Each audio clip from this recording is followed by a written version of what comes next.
नमस्कार, स्वागत, अभिनंदन। पत्र विचार संप्रेषण का प्रमुख साधन है।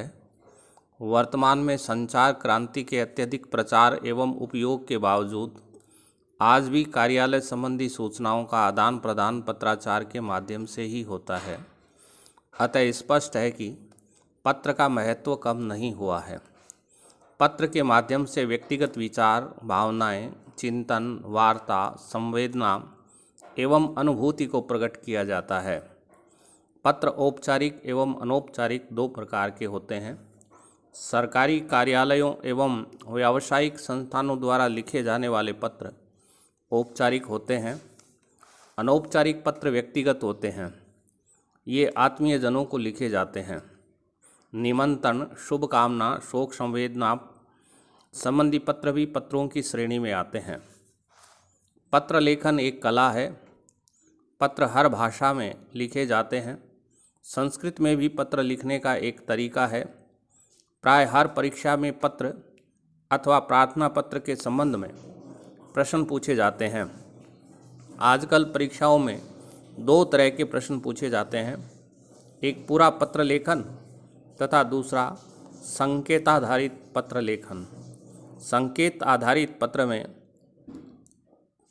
पत्र लिखा रहता है, उसके बीच में कुछ शब्द हटाकर रिक्त स्थान बना दिए जाते हैं तथा जो शब्द हटाए जाते हैं उन्हें एक मंजूषा में लिख दिया जाता है, जिनके आधार पर परीक्षार्थी रिक्त स्थानों की पूर्ति करते हैं।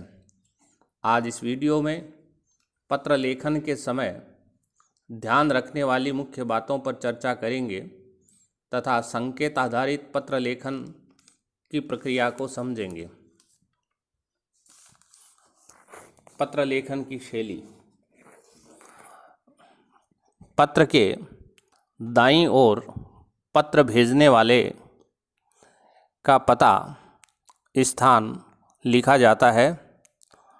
अगर प्रश्न पत्र में नहीं लिखा है तो ऐसी स्थिति में परीक्षा कक्ष या परीक्षा हॉल लिख दिया जाता है, जैसे जयपुरात, जयपुरम इत्यादि।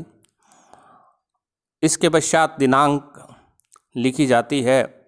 जिस दिन पत्र लिखा जाता है वह दिनांक लिखी जाती है। दिनांक लिखने का तरीका यहाँ बताया गया है। फिर संबोधन। पत्र में बाईं ओर किनारे पर आदर सूचक, स्नेह सूचक शब्द लिखकर संबोधन लिखा जाता है, संबोधन किया जाता है। नमस्कारात्मक शब्द अर्थात अभिवादन शब्द लिखे जाते हैं। फिर कुशल सूचना, जैसे अत्र कुशलम तत्रास्तु, अत्र सर्वकुशलम भवान, भवति अपि तथैव स्यात्। फिर मुख्य संदेश लिखा जाता है। संदेश में मुख्य विषय, मुख्य बात लिखी जाती है। उपसंहार में यथा योग्य अभिवादन का संकेत होता है, का उल्लेख होता है। प्रेषक परिचय में जो निवेदन करता है वो निवेदन करने वाले शब्द लिखे जाते हैं और अंत में नाम, हस्ताक्षर इत्यादि, जो पत्र लिखता है उसका नाम या हस्ताक्षर होता है। एक उदाहरण द्वारा हम पत्र लेखन जो संकेत आधारित है को समझ सकते हैं। ये उदाहरण है स्लाइड में जो दिखाया जा रहा है। इसमें सबसे ऊपर मंजूषा बनी हुई है, जिसमें दिवसे अवसरे सखी आगंतव्यम हर्षस्य कुशल जन्म दिवस है उत्साहवर्धनम, ये शब्द दिए गए हैं। मंजूषा के नीचे एक पत्र दिया गया है जिसमें कुछ रिक्त स्थान दिए गए हैं, जो कि भरने के बाद पत्र को पूरा करते हैं।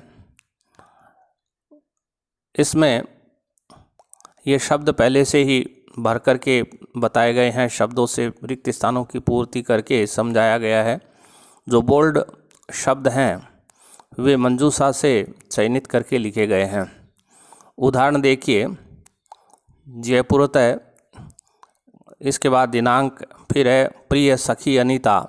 यहाँ रिक्त स्थान में हमने सखी लिखा है, यह संबोधन है। फिर सप्रेम नमः है, ये नमस्कारात्मक वाक्य है।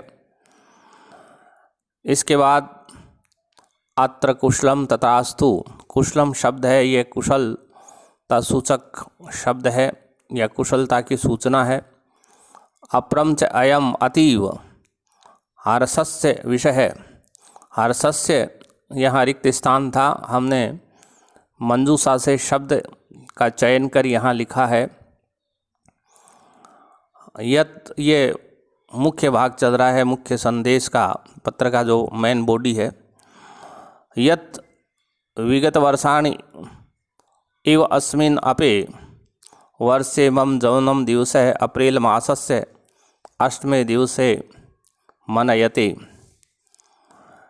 अस्मिन् अवसरे भवतया अपि अवश्यमेव आगन्तव्यं तथा गमनेन मे उत्साहवर्धनं भविष्यति।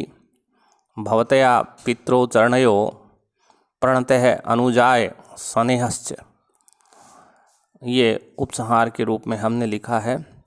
फिर भवतया सखी, ये प्रेषक हो गया और नाम में स्मृति है लिखा है। ये पत्र का नमूना है। पत्र में कुछ रिक्त स्थान हैं, उन रिक्त स्थानों की पूर्ति मंजूषा में दिए गए शब्दों में से उचित शब्द का चयन करके की जाती है। चैनल को सब्सक्राइब नहीं किया है तो कर लें, बेल आइकॉन को एक्टिव कर लें। आगामी वीडियो में संस्कृत में अव्यय के बारे में जानेंगे। धन्यवाद, नमस्कार।